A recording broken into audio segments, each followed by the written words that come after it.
I just had to let you know you're.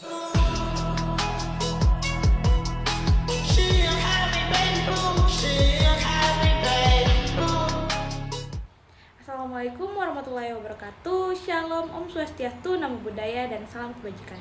Sebelumnya, perkenalkan nama saya Tasya Ramadhania Tilu dengan NIM G701241117. Saya dari kelas C, kelompok 4. Nah, tujuan saya membuat video ini adalah untuk memenuhi tugas pendahuluan percobaan pertama. Seperti apa videonya? Ayo simak sampai habis.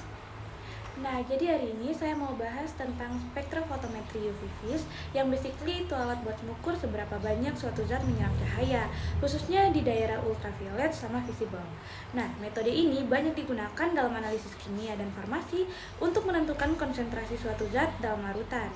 Prinsip dasarnya adalah ketika cahaya dilewatkan melalui sampel, sebagian energi cahaya akan diserap oleh molekul zat tersebut, dan besarnya serapan ini dapat diukur sebagai nilai absorbansi. Nah, kalau tadi sudah membahas tentang definisi dari spektrofotometri UV vis, sekarang kita lanjut ke prinsip kerjanya. Jadi prinsip kerja dari spektrofotometri UV vis itu didasarkan pada interaksi antara cahaya dengan molekul dalam sampel. Ketika cahaya dengan panjang gelombang tertentu melewati larutan, elektron dalam molekul akan menyerap energi dan berpindah ke tingkat energi yang lebih tinggi. Besarnya cahaya yang diserap ini diukur sebagai absorbansi yang nilainya berbanding lurus dengan konsentrasi zat. Dengan demikian, semakin tinggi konsentrasi suatu zat, semakin besar pula cahaya yang diserap. Nah, kalau ngomongin soal alatnya, spektrofotometer UV vis ini punya beberapa bagian penting yang bekerja secara berurutan. Yang pertama adalah sumber cahaya seperti lampu deuterium untuk UV dan lampu tungsten untuk visible. Selanjutnya yaitu monokromator. Monokromator ini berfungsi untuk memilih panjang gelombang tertentu dari cahaya yang dihasilkan. Cahaya tersebut itu kemudian melewati kuvet yang berisi sampel. Setelah itu, detektor akan menangkap cahaya yang diteruskan dan mengubahnya menjadi sinyal listrik. Hasil dari pengukuran ini kemudian ditampilkan pada layar sebagai nilai absorbansi atau transmitasi. Selanjutnya, untuk jenis-jenis dari spektrofotometri ada beberapa berdasarkan cara kerjanya. Untuk jenis pertama adalah single beam, di mana cahaya hanya melewati sampel sehingga perlu dilakukan kalibrasi menggunakan belangko secara terpisah.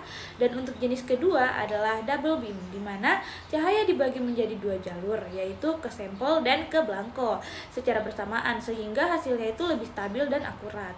Selain itu, terdapat juga scanning spektrofotometer yang dapat mengukur absorbansi pada berbagai panjang gelombang secara berurutan, serta fixed wavelength yang hanya menggunakan satu panjang gelombang tertentu.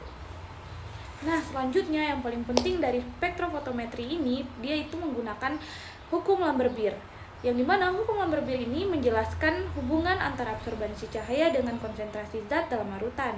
Menurut hukum ini, nilai absorbansi berbanding lurus dengan konsentrasi zat dan panjang lintasan cahaya yang melewati sampel. Artinya, semakin tinggi konsentrasi suatu zat, maka semakin besar pula nilai absorbansinya. Prinsip ini menjadi dasar utama dalam spektrofotometri UV vis untuk menentukan kadar zat secara kuantitatif, biasanya melalui pembuatan kurva baku antara konsentrasi dan absorbansi. Nah, yang terakhir, cara pakainya juga nggak ribet banget. Yang pertama, alat dinyalakan dan diatur sesuai kebutuhan. Selanjutnya, ditentukan panjang gelombang maksimum dari zat yang akan dianalisis. Setelah itu, dilakukan kalibrasi menggunakan belangko, yaitu pelarut tanpa zat aktif. Sampel kemudian dimasukkan ke dalam kuvet dan diukur nilai absorbansinya. Data yang diperoleh selanjutnya digunakan untuk menghitung konsentrasi zat, baik melalui kurva baku maupun menggunakan persamaan Lambert-Beer. Cukup sekian yang bisa saya jelaskan. Jika ada kesalahan kata maupun penjelasan, saya mohon maaf. Wassalamualaikum warahmatullahi wabarakatuh.